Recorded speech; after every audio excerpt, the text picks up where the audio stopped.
Hey guys, welcome back. Today we're going to be having a look at the LEGO Monkey Kids City of Lanterns set, which has been remade to fit the Ninjago City style setup that I've got going with the city. So this is something that I pretty much built live on Instagram. It's been really cool. I pretty much built a section each day and posted all the progress. So if you want to see more content more often, I'd suggest following me on Instagram. Had a lot more fun doing it that way.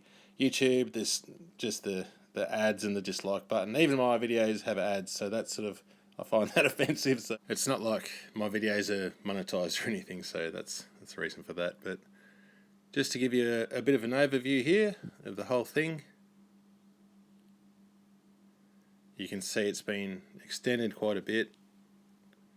On the front, you can see there I've replaced the 1x8 track with the 1x16, so essentially this is on a 48x48 base plate. You can see I've done some redesigning of some of the buildings. I've tried to keep the buildings actually as close to the original as possible, just to fill them out, give them a bit more detail, and give them, for a start, a back. This didn't have a back on it, so it was just a matter of filling it all in and giving it a modular sort of function so you could get in and have a look at everything and, like I said, fit it into the Ninjago City sort of system. So the Lego shop there, as you can see, that's pretty much the one that deferred the most because I'd always really wanted to do a Lego shop. So this was my chance to have a bit of fun with that. But as you can see, like the Monkey Noodle shop, Panda shop, they're all just basically extensions with a bit more detail on the interior.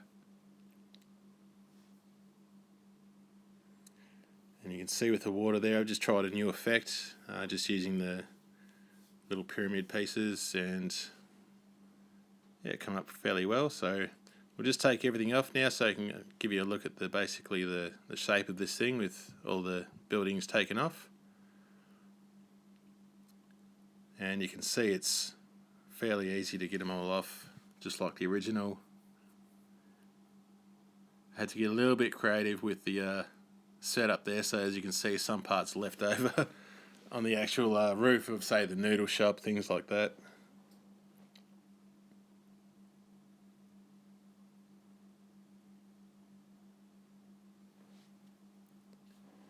So a bit of a more open look there. You can see the track easier, and one thing I found that I wasn't quite sure of, there was no sort of way to get from the train down to level 1, so I've had to do that at the back there.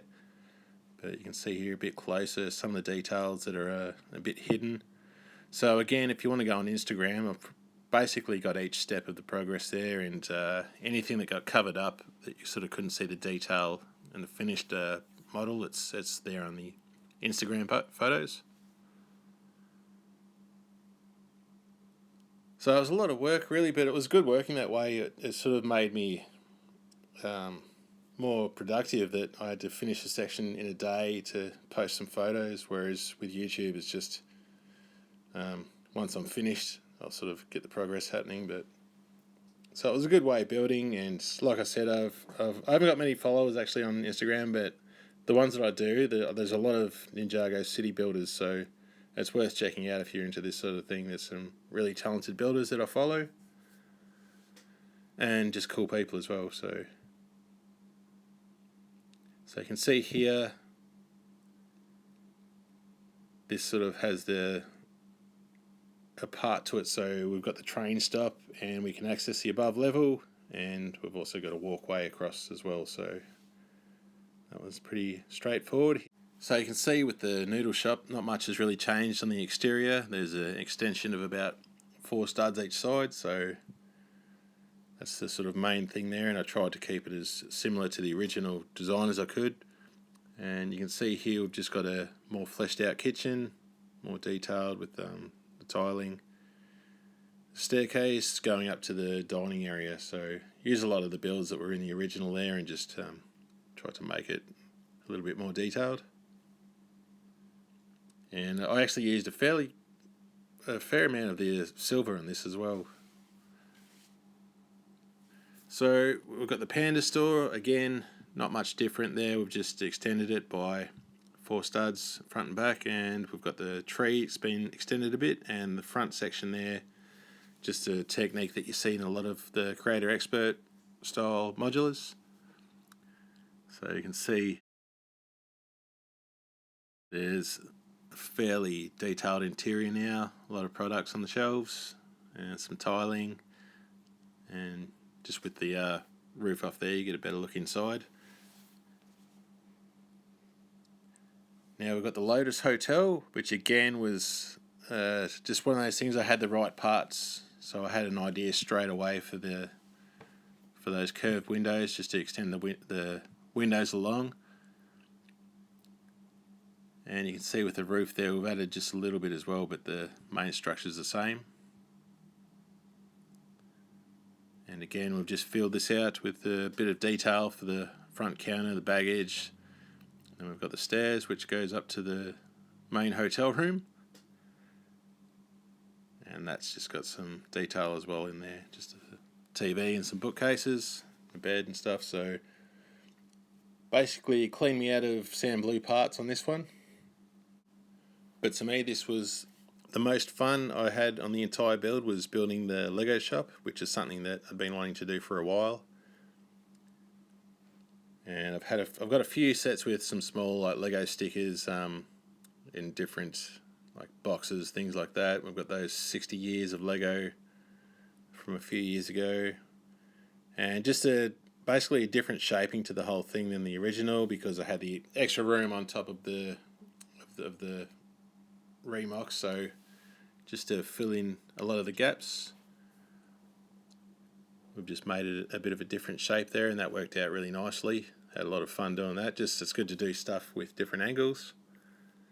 So you can see here in the front window, we've got the coming soon UCS land speeder, and we've got a lot of the actually on the side here, this is the only bit of colour that you'll see, but it'll be up against the Lotus Tower hotel, so you can't see it. But we've got the picker brick wall there, we've got some printed tiles, we've got some stickers. There was some really cool stickers that come with this set, and then like printed tiles just in assorted sets, and the small Lego shop that you can get on the actual lego.com. We use one of those as well, and you can see there a bit of silver on the top. But I really like the shaping of this one. It turned out really nicely and just seems to fill it out a bit more.